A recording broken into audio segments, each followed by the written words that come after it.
A 60-year-old man with a history of hyperlipidemia and smoking presents for management of his long-standing hypertension.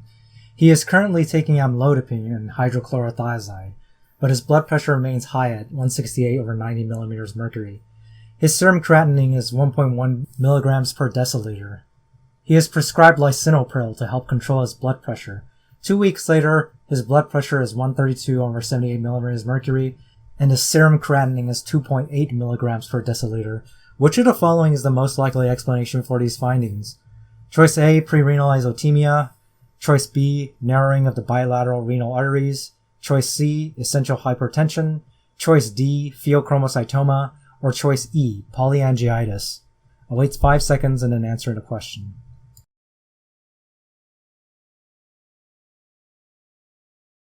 So basically what you have here is a patient with hypertension. He comes in, doctor gives him lisinopril, an ACE inhibitor. Then he comes back a couple weeks later and his blood pressure is down, but his creatinine went up. So this is asking about pretty basic physiology for your RAS. We know that when you give an ACE inhibitor, you are preventing the formation of angiotensin II in the lungs. And of course that means downstream, I can't form aldosterone. The physiology behind angiotensin II and aldosterone is really, really important. I would go as far as to say that if you don't know how these two work, you will not pass step 1.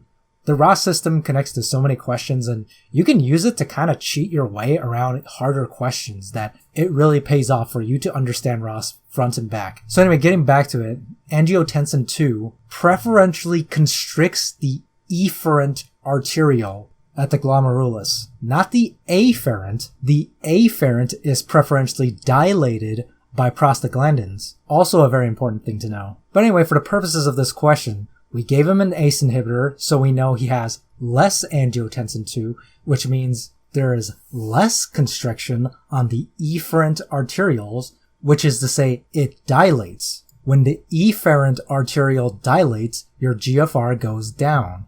You can imagine it as because the blood vessel exiting the glomerulus is getting bigger, the blood flows out faster and it's not filtering through. So normally GFR is maintained. However, if I have something limiting the blood flow to my kidney for some reason, like say a narrowing of an artery, I can no longer compensate for the efferent arteriole dilating, and therefore my GFR is not maintained. My GFR does go down and my creatinine goes up. So like I said, narrowing of the artery, which corresponds to answer choice B, narrowing of the bilateral renal arteries.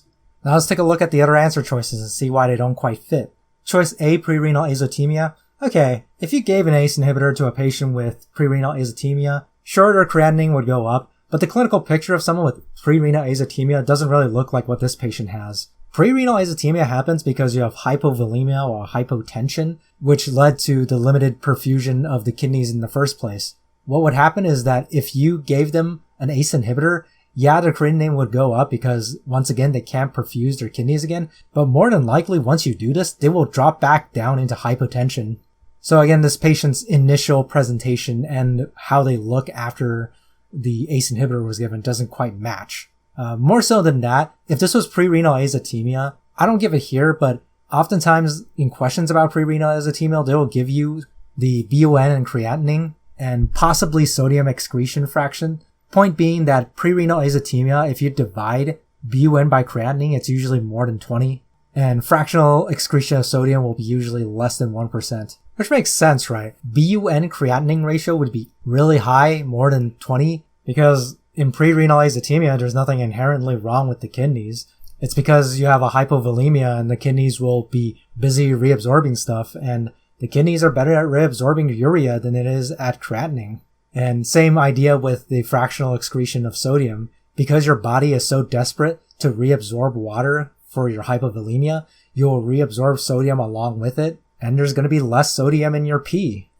Choice C, essential hypertension. Sure, this patient has hypertension, but if you gave an ACE inhibitor to somebody who just has essential hypertension, normally you would see the drop in blood pressure you see here, but not the raise in creatinine he has, because, as I mentioned before, your body can normally compensate for the dilated efferent arteriole by also dilating your afferent arteriole, which, if this patient had essential hypertension, is likely true. Now sure, some of you might argue, well, what if his essential hypertension led to damage to his renal arteries? If that's what STEP exam wanted you to think, they would probably put some kind of hint in the question to that direction. Better to just choose bilateral renal artery stenosis. Choice D, pheochromocytoma. You should know the presentation of pheochromocytoma. Classically, it presents with a headache. And one thing they really like doing with these questions is paroxysmal hypertension. So for example, they might stand up and their blood pressure shoots up into the roof. And when they sit back down, their blood pressure goes down again. And just real quick for people who don't totally know pheochromocytoma, it's basically a cancer that secretes a lot of catecholamines, norepinephrine and epinephrine. So it makes your blood pressure go crazy. Another way to like testing this is of course with the multiple endocrine neoplasia type 2A and 2B. With MEN2A, you'll have the parathyroid hyperplasia, medullary thyroid carcinoma. A lot of different ways they can test this, right? They can tell you that, for example, a patient also presents with symptoms of hypocalcemia. So they might have Travasic's sign, where you tap the angle of the mandible and you'll see facial contractions, or Trousseau sign, where you put a BP cuff on and they'll have a contraction of the hand muscles. And then they'll tell you that, a couple years back, they had to resect a malignancy he had in the neck. And you're supposed to surmise from that he had either a thyroid malignancy or just straight up that they just removed his parathyroids. And then they'll also tell you his or her parents also had similar malignancies. And then they'll ask, what's he most at risk for? And the answer will be pheochromocytoma, because MEN is autosomal dominant. Similar thing with MEN2B, right? But it's just that the constellation is different. MEN2B is mucosal neuromas, pheochromocytoma, medullary thyroid carcinoma, and marfanoid body habitus. Sometimes they like to try confusing you between MEN2B with Marfan syndrome. Obviously, a whole lot we can talk about from this. And for those of you who are early in your prep, I don't want to scare you too much. But those are definitely the kinds of associations you should be making.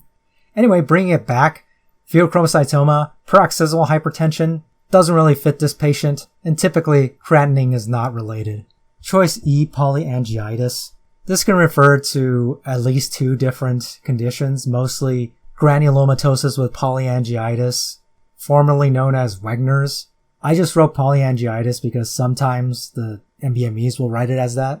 But anyway, for granulomatosis with polyangiitis, typically you get hematuria, hemoptysis, and then you get some kind of weird finding in the upper airway, or it could be an eye finding or an ear finding. Basically, it's something up in the head, is what a lot of people like to say. And they also like giving you C-ANCA association with this.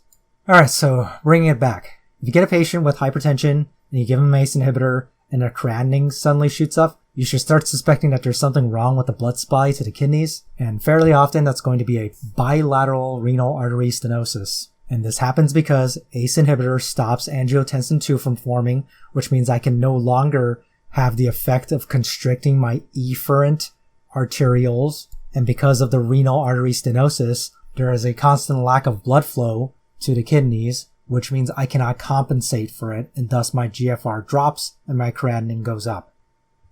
I hope this video was helpful. I'll see you in the next one.